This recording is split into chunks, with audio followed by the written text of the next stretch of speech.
et Goliath se sont retrouvés dans les vallées du Shephélah. Et il faut bien avouer qu'ils ont été émerveillés par cet endroit. C'était comme le paradis sur terre à portée de leurs doigts. Mais ils ne comprenaient pas que c'était l'enfer qui leur tendait les bras. Les Philistins étaient coincés dans la vallée, ne pouvant atteindre leurs ennemis. Les assiégés, eux, en demeurant en hauteur, avaient une victoire garantie.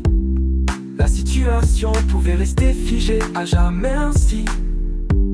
Mais Tintin eut une idée de génie pour décider qui va gagner. Organisons un duel entre Goliath et n'importe quel abruti.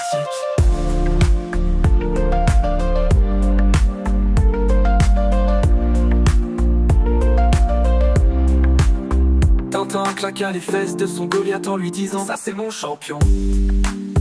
En plus eux ils ont envoyé un avorton, tu vas l'écraser comme un morpion. 30 secondes plus tard, Goliath s'écroulait sur son gros fion.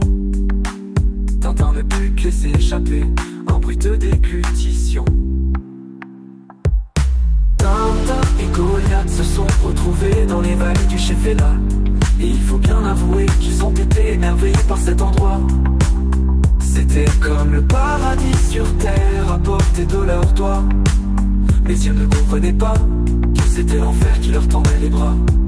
Alors il paraît qu'on appelle les Philistins le peuple de la mer. Puisque mes Tintin à la sienne, on ne peut vraiment pas dire le contraire.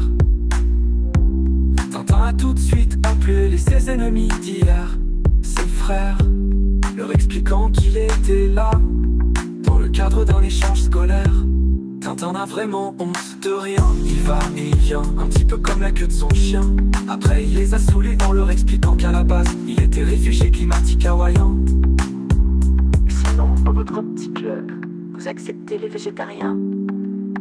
Tintin et Goliath se sont retrouvés dans les vallées du Shephélah.